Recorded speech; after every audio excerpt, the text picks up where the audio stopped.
Dan saya pribadi menyatakan bahwa kemarin dari Gubernur BI juga menyatakan bahwa Bali itu tidak over tourism. Tapi sebenarnya Bali itu adalah center tourism. Pariwisata yang tersentralisasi. Diri cuma sebagai pemantik. Pemantik dalam artian apa poin-poin yang disampaikan oleh Pak Nyoman Parter tadi. Saya selalu bilang Bapak Ibu semua, teman-teman semua. Kalau saya bilang salah tuh guru ideologi saya adalah Pak Nyoman Parter. Jadi hal-hal yang mendasari ideologi saya sejak muda itu sebenarnya dari beliau. Dan hari ini sebenarnya saya berada di posisi akademisi dan saya ingin sebenarnya menyuarakan hal-hal yang sebenarnya saya sering gemes, sering gerimetan, dan mungkin adik-adik saya, teman-teman saya yang selama ini pernah saya ajarin, pasti rekan-rekan semua tahu gimana saya vokalnya di kelas tentang memperjuangkan hal-hal seperti ini. Nah, singkat cerita, teman-teman semua, Bapak Ibu semua, ini sebenarnya hari ini saya ingin kulik, yaitu Bali saat ini sedang di tengah persimpangan. Nah, sebenarnya poin yang ingin saya highlight adalah ini, Bapak Ibu semua. Siapa yang sebenarnya menjaga Bali ketika semua orang sibuk membangunnya? Dan di sini yang saya ingin highlight adalah bagaimana peran anak-anak muda, mahasiswa fokus terhadap grassroots atau akar rumput yang bisa kita kembangkan bersama. Next. Nah, teman-teman semua, kita selama ini mungkin selama 10 sampai 5 tahun ini berita tentang Bali lebih banyak berita-berita tentang counter saja, tentang kontra saja. Nah, mungkin Bapak Ibu semua, teman-teman semua sering melihat di sosmed hal ini yang lumrah sekali terjadi. Tadi apa yang dijelaskan oleh Pak Nyoman Parter itu melihatkan refleksi bahwa peran yang sangat besar dan perubahan yang sangat besar terjadi di pulau kita ini. Nah, sebelum kita ngomong cerita yang terlalu besar, teman-teman semua, anggap saja sebenarnya Bali itu seperti ibu kita sendiri. Dan hari ini, inilah kondisinya. Dan saya selalu bilang di kelas, saya sangat vokal, dan itu salah satu alasan saya kenapa saya masuk dalam akademisi. Karena saya ingin ketemu anak-anak muda, dan saya ingin menyebarkan hal-hal ini sebenarnya di kampus, di kelas, sudut-sudut akar rumput kita. Nah, Bapak Ibu semua, teman-teman semua, hari ini sang ibu itu sebenarnya sedang diperas oleh anak-anaknya sendiri. Anak-anak itu siapa? Ya kita lagi. Ketika semua selama ini membicarakan bahwa oke, orang asing membangun, orang asing investor dan kawan-kawannya, saya selalu memiliki poin yang sangat tegas di sini, bahwa setiap hektar yang dijual, setiap bukit yang dipotong, setiap sungai disumbat, sebenarnya itu ada pengaruh dari kita, masyarakat Bali. Ada pengaruh dari kita, orang tua dan anak-anak muda di Bali. Karena apa? Teman-teman semua, bahwa kita yang mengizinkan dan kita yang melakukan itu. Jadi tolong jangan kita sering sebut orang-orang luar, karena mereka nggak bakal bisa masuk. Mereka nggak bakal bisa investasi kalau nggak kita membukakan pintu tersebut. Sama kayak orang selingkuh, kan masa cewek sama cowok ini masalahin. Harusnya kan ada 2 orang di situ yang bersepakat untuk berselingkuh. Nah, hal ini yang sebenarnya selalu menjadi paradoks ketika kita selalu ngeblame bahwa orang luar yang merusak Bali, padahal sebenarnya apa? 2 kunci ini, bahwa kita masyarakat Bali yang mengizinkan dan melakukan itu sendiri. Itu menjadi bahan refleksi kita bersama. Next. Nah, Bapak Ibu semua, selama ini narasi selalu didengungkan bahwa apa? Pembangunan selalu mengaku demi dan manfaat untuk Bali. Itu selalu didengungkan oleh baik stakeholder kita atau para investor. Tapi data dan realita membuktikan bahwa tidak selalu bicara dengan demikian. Nah, ini Bapak Ibu semua, ini bukan data dari saya. Ini data dari BPS dan dari Satu Data Indonesia. Mungkin teman-teman semua bisa mengecek. Dan inilah yang terjadi. Lahan pertanian perkebunan susut dari 2015 sampai 2022. Nah, tapi saya ingin masuk ke poin bawah. Teman-teman semua, mungkin rekan-rekan semua merasa bahwa selama ini yang sering alih fungsi lahan dan konversi lahan paling besar adalah di Badung atau misalkan Denpasar. Tapi di sini rekan-rekan semua lihat langsung, kita semua di sini. Data menunjukkan bahwa Jembrana 2,9 ribu hektar, Buleleng 1,6 ribu hektar, Tabanan. Nah, tapi untuk pembangunan lahan sebenarnya terbangun. Di sini kita bisa melihat ternyata Gianyar yang paling tinggi melakukan pembangunan dan alih fungsi lahan. Dan ini menurut data dari BPS dan dari Satu Data Indonesia. Ini yang terjadi Bapak Ibu semua. Nah, Tadi sempat di video sempat dijelaskan bahwa Bali selama ini sedang meributkan apakah kita ini quality tourism atau mass tourism. Dan selama ini juga selalu dibilang Bali itu over tourism. Dan saya pribadi menyatakan bahwa kemarin dari Gubernur BI juga menyatakan bahwa Bali itu tidak over tourism. Tapi sebenarnya Bali itu adalah center tourism. Pariwisata yang tersentralisasi. Tersentralisasi di mana? Teman-teman tahu di Badung, di Denpasar, di Canggu dan kawan-kawannya. Jadi Bali itu tidak bisa dikatakan over tourism. Tapi Bali itu terjamah menjadi center tourism. Nah ini teman-teman harus bisa kita merefleksi bersama dan kita bisa juga memperbaiki narasi dari over tourism yang ada di Bali. Seperti itu. Next. Ini selalu saya tegaskan teman-teman semua bahwa RT/RW bukan soal tata lahan, tapi ternyata soal masa depan identitas Bali. Tadi Pak Man sudah menjelaskan, banyak selama ini anak-anak muda Bali apatis. Tapi kalau kita bisa, biasa kan Gen Z selalu ngeklaim bahwa gimana dong Pak, gimana dong Bu, gimana dong Kak, orang bapak saya ngajarin seperti itu. Ketika saya tanya amluk itu jawabannya, kan itu selama ini selalu terjadi di masyarakat. Nah tapi Bapak Ibu semua, nah sebenarnya dua tadi poin yang tadi Pak Man juga sempat jelaskan. Nah kalau Bapak Ibu semua melihat pasti Jatiluwe itu punya UNESCO World Heritage Site. Tapi kalau teman-teman lihat sekarang pembangunan sudah masif dan sudah overload, orang bilangnya di Canggu. Orang sekarang masuk ke Pelerenan, masuk mulai ke Dungu, sudah masuk mulai ke Tabanan. Makanya saya selalu bilang pada stakeholder saya kenal di Tabanan, tolong beli Pak Bu. Tabanan kemungkinan bakal jadi OKB baru, orang kaya baru. Semoga aja kita nggak beli belar-belar semuanya untuk tentang hal itu teman-teman semua. Tapi itu yang terjadi sekarang. Karena orang sudah malas ke Badung, orang sudah malas dan mereka sekarang move-nya ke Tabanan. Dan sekarang gimana caranya? Justru kita anak-anak muda Tabanan yang memiliki warisan anak leluhur Tabanan sebenarnya bisa kita protektif. Apakah sebenarnya ini bisa menjadi kekuatan untuk fondasi kita?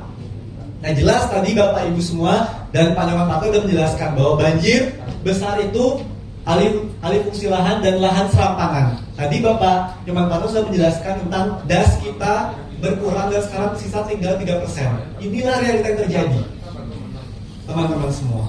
Next. Nah, saya juga sebenarnya terkelima karena hampir semua slide yang disampaikan oleh Pak Man tuh hampir mirip sama saya. Jadi saya merasa oke, berarti ideologi saya masih sama walaupun saya seperti Tom and Jerry dengan Pak Man tentang narasi-narasi yang selama ini saya sering counter oleh ke Pak Man. Nah tapi itu terjadi paradoks anak muda Bali. Benar yang dibilang oleh Pak Man. Ini kan sering terjadi sama ini teman-teman, bahwa taruh goreng ada hasil. Ini selama ini selalu dijelaskan. Ketika misalkan anak-anak himpunan, anak-anak BEM menyuarakan, pasti dibilang anak muda itu dan taruh goreng ada hasil. Nah, tapi ini salah satu note dari salah satu dosen kita di teknik. Ini di Gede Mahaputra. Nah, ini sebenarnya tulisannya sangat bagus. Teman-teman bisa cek nanti di Tatkala Media. Nah, kenapa saya fokus sekali dengan omongan ini teman-teman? Mungkin sekarang rekan-rekan semua tidak pernah merasakan. Karena rekan-rekan semua belum punya NPWP, belum bayar pajak, belum punya keluarga yang dibiayai. Tapi once rekan-rekan semua berkeluarga, once rekan-rekan semua akan memegang warisan dari para leluhur kalian, baik itu orang tua kalian, nah ini akan terjadi. Saya langsung masuk directly langsung ke poin-poin yang ibaratkan kita semua akan merasakan. This is. Nah, padahal anak muda itu sebenarnya merupakan korban terbesar jika kita salah arah dalam fondasi RT/RW di kebijakan di Bali. Spesifiknya apa Pak? That's it. Hampir anak naik. Jangan jauh-jauh teman-teman semua. Banyak sekarang berita keluar bahwa dibilang anak-anak muda Bali tidak akan bisa beli tanah di Denpasar dan Badung. Itu udah realita rekan-rekan semua. Nah, apakah yang seperti ini yang kita inginkan? Nah, yang kedua adalah tentu pasti pekerjaan masa depan bergantung pada landscape yang sehat, bukan yang rusak. Makanya tadi teman-teman semua, Pak Man Parta itu sering justru dikira komisi 4, komisi lingkungan, komisi pertanian. Karena apa? Ngomongin tentang organik aja, ngomongin tentang lingkungan saja. Karena kita belajar, keluarga kita bukan keluarga yang berada dari awal bahwa kita dididik dan dibesarkan karena alam, karena leluhur kita yang sudah baik dalam diri kita. Dan hari ini sebenarnya kita harus memproteksi itu semua. Nah, Di sini rekan-rekan semua yang saya harus tegaskan bahwa nggak sampai sebenarnya lagi 10 tahun. Keputusan RTW hari ini sebenarnya akan menentukan hidup dan masa depan kita. Nanti mungkin teman-teman bakal mikir, bahasa benar sih seperti itu Pak, tapi kita bakal explain dan kita bakal trigger nanti di diskusi setelah ini. Next. Nah, kan saya bilang teman-teman semua slide hampir mirip dengan Pak Man yang di capture-nya. That's it. Kenapa sekarang saya masuk ke poin, kenapa mama itu penting? Dan kenapa sebenarnya wanita itu harus bersuara? Karena apa? Ruang publik itu butuh pemantik suara. Saya tegaskan teman-teman ya, pemantik suara. Saya selalu bilang rekan-rekan semua, dulu Pak Man selalu mengajarkan saya, Anda kalau misalkan di forum berani ngomong, berani bicara. Yang terjadi di forum-forum nasional, kalau saya boleh bilang sorry to say, saudara-saudara kita yang dari Batak, dari Padang, kenapa mereka lebih banyak menjadi lawyer? Jadi advokat, karena para rekan-rekan semua, mereka tuh berani untuk speak up duluan. Dan ketika mereka speak up duluan, mereka angkat tangan duluan, habis itu barulah orang Bali atau teman-teman orang Bali mereka bilang, oh iya, saya harus sebenarnya tahu jawaban itu. Tapi kalian diam aja. Nah makanya biasanya anak muda Bali itu jarang berani menjadi pionir. Biasa milu-milu tua anak-anak muda Bali. Biasanya, mayoritasnya rekan-rekan semua ya. Nah ini terjadi. Nah, ini selalu saya tekankan sama rekan-rekan semua bahwa ternyata apa? Oke, per hari ini mahasiswalah satu-satunya kelompok tanpa kepentingan modal. Saya selalu bilang di bicara dimanapun teman-teman, ada triangle sebuah kebijakan atau sebuah perubahan dampak. Yang pertama adalah government, yang kedua adalah filantropi, yang ketiga adalah society. Government itu apa? Pemerintahan. Government itu pemerintahan kekuatannya apa? Punya power mereka. But they have the limitation. Limitation mereka apa? Birokrasi. Oke rekan-rekan semua. Poin kedua adalah private, sektor swasta. Dia nggak terlalu punya power yang besar. Dia nggak tahu akar rumput. Tapi dia punya apa? Dia punya uang, punya funding. Nah sektor ketiga adalah society. Society itu biasanya anak-anak muda. We don't have power. We don't have fund enough. Kita nggak punya kekuatan yang besar. Kita nggak punya uang yang banyak, tapi kita punya apa? Semangat teman-teman. Kita tahu akar rumput. Kita nggak hitung-hitungan kalau kita disuruh maju. Dan itulah sebenarnya fondasi dan refleksi yang paling kuat dari anak-anak muda di Bali. Itu sebenarnya. Nah makanya saya selalu bilang rekan-rekan semua, buat dampak itu nggak susah. Yang susah itu apa? Menurunkan dan mengesampingkan egosentris itu sendiri.